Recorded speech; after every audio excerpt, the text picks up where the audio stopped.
So now, the cause of cancer has another link to it. Remember, in the last prevention book, I told you that that cancer can be easily prevented by pulling out one of the links in the chain. That cancer isn't a conglomerate of causes. It's a few causes, and they have to be all there, and every link of the chain has to be there. But lo and behold, we are providing that, and we are even providing the radioactivity, which is the cause of the genetic mutations that you see all over tumors and malignant situations. It doesn't matter what kind of cancer you have. You can cure them all the same way. You just remove the parasite which is distributing the radioactivity itself, and you can do that in 3 days. We have now a system of curing cancer, but not giving you back your wellness in 3 days. That's, I thought, just great enough to come here and tell you about.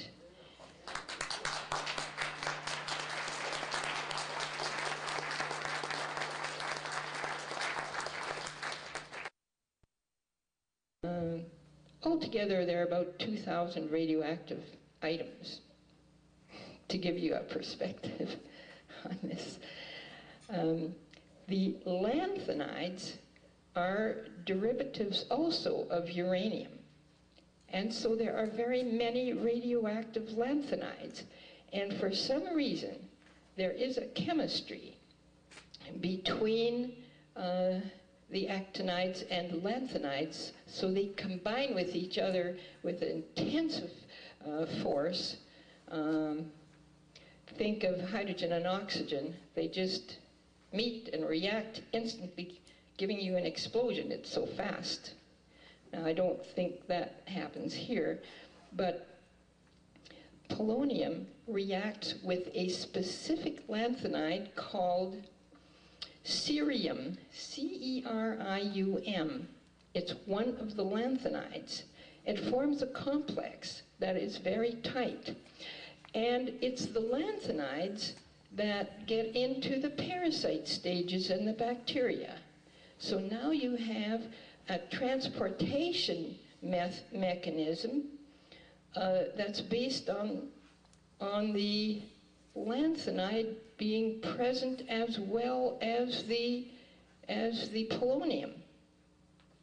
So anywhere you look in a cancer patient, you will find polonium-cerium complexes.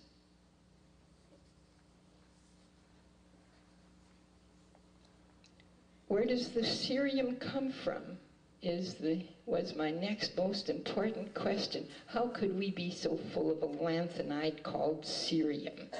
It doesn't make sense. We have it in our plastic teeth. Our plastic teeth have cerium in them. After the Second World War, there was a special effort made, if you read the chemistry literature, to find commercial uses for the lanthanides. The big push was on to explore the lanthanides and find out what they might be good for. Good for, not bad for. The lanthanides not only are often very radioactive, and how would you separate them chemically? And the lanthanides they have a special chemistry to them because they are in a category called paramagnetic. Not exactly the same as magnetic, the way iron is magnetic, but about second to it. And somehow, without doing any experimentation along this line, we got cerium into our plastic teeth. It was considered an application, an economic application. So we carry the cerium right in our plastic teeth. And another place for cerium is rubber. The rubber in our waistbands, the rubber in the new is it called Lycron? New materials called, with an elasticized cotton or elasticized fabric, is it called Lycron? Lycra, yes. Spandex and Lycra. Rubber woven right in with the other material. And all rubber has cerium in it in large amounts. I don't know why. I don't know the chemistry of Lycra and how they're made. Maybe you could search that on the internet, send me some information on that.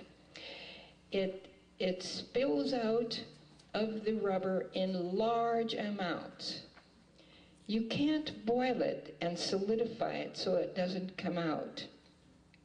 If you wear that against your skin, as in socks and neck bands, your body is full of cerium, and everybody's here is full of cerium. So that's no big deal for polonium in whichever way you get it, breathing it in or drinking it in your water to make polonium cerium complex. It is made immediately because the reaction is so strong.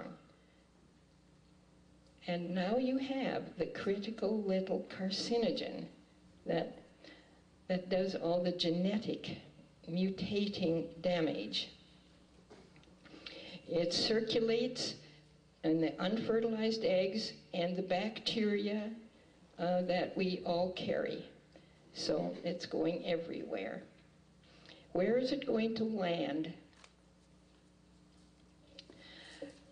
Look for another page in your handout. It says cancer location table. You can see I'm not sticking to my resolve to avoid discussing disease, but I'll get back to wellness. It's something called cancer location table.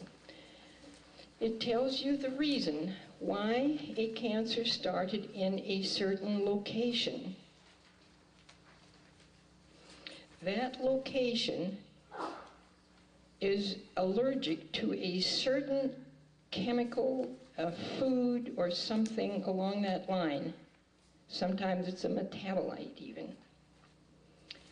And that particular food, let's choose one.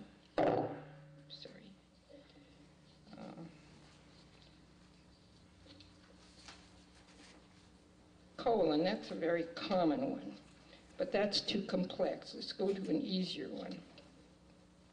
Breast, that's a very easy one. Very, very common for women. Why would that little carcinogen complex of polonium, cerium, and fasciolopsis eggs, why would it land in the breast? Because the breast is inflamed. Inflammation means it's open, it's sticky. That's as far as I've gotten with that whole project. Inflammation is due to radioactivity in that organ. There's an allergy, we call it an allergy, in that organ caused by a food substance named apiol. Do you see that there on the breast line? Okay. There's a food that we're eating called apiol, and you didn't detoxify it or excrete it or digest it because it belongs to a category called phenolic chemicals everywhere in food that are hard to detoxify for the body. So they circulate for a little while before you get rid of them.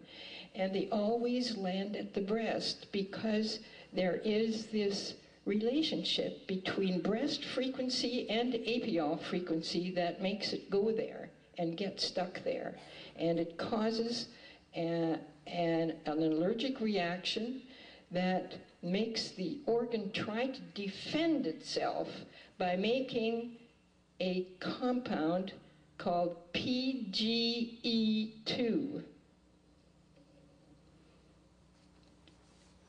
Okay, it stands for a long word called prostaglandin E2. That is your inflammatory response by an organ. And now you have an attachment place for that little carcinogenic complex. But notice that if you didn't have any Fasciolopsis eggs in you, you wouldn't get the distribution. And if you didn't have cerium in you, you wouldn't get that distribution either. And if you didn't have polonium in you, you wouldn't get it. And if you didn't have apiol in you, it wouldn't go to the breast, but it would go somewhere else.